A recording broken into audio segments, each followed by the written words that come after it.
Welcome back. Well, from box braids to cornrows to micro braids and so much more, braids have been, for a really long time, a popular hairstyle for Black women. But there's also a really rich history tied to them. African hair braiding, it dates back centuries with its roots in ancient Africa. And then during the end of slavery, in the era of slavery, enslaved Africans often used braids as a way to communicate messages like escape routes and how to find safe houses. Joining us now to talk more about the history and show us some of the styles is Tempest Golden, admission advisor at Tricoci University of Beauty Culture. Good morning. Thank you. Thanks for being here. Thank you. So we have several styles. So let's start with that. We have Kayla, we have Asiane, and Alexis here. Can you talk about the style of braids that they have? Yes, so this is knotless braids. So these are braids for someone like has tender head or don't like their hair to be combed a lot. This is good. We've added a little color in there. Then we also have another style of braids where you start with cornrows, and if she holds her head down, there's different designs with some curls to them. And then if you want something for like the fun weekend or a day, we have braids on the side just to have a little fun as well. For Alexis at the end. I grew up wearing cornrows, and I would just have so many fun designs in them. And there's so much cultural significance when it comes to braids, and this is something that you've studied. Yes. What do you think people at home should know about just the cultural significance of this style?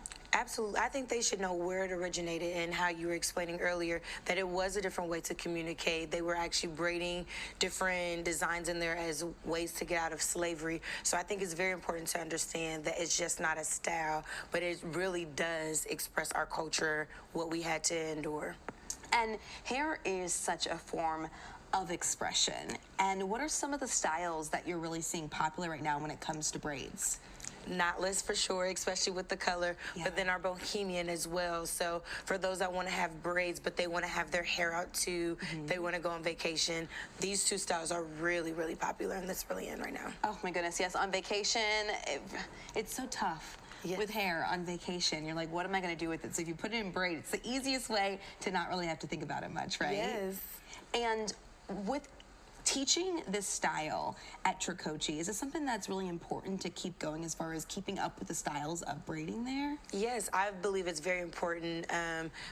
When I was in school, we just taught hair, but being able to see you in a curriculum, your ethnicity, I think it makes learning that much more important because you're learning about you. And we learn texture of hair, not color, not race, but the texture.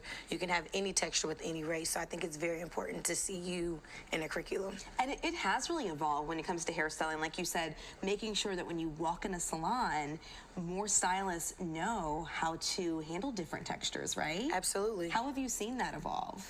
I've seen it. My instructor when I was in school, she was a white woman, but she actually braided hair. So most of her clientele was African American people. So I think it's really cool to see how we've evolved and not just geared towards one race, but we're inclusive. And one of the things that I've learned a lot about braids as someone who has alopecia is it's a protective style oftentimes. Yes. How does that work when it comes to women who are looking to protect their own hair and make sure the integrity stays?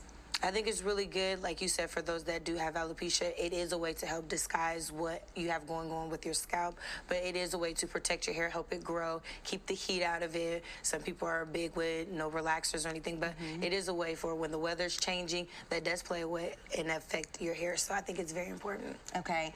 Ladies, we really appreciate you coming in as we show off these styles. I love all of them. Is this something that was done at Tricoci? Yes, they actually worked on it yesterday. Oh, there we go. So they are fresh for us here on the show.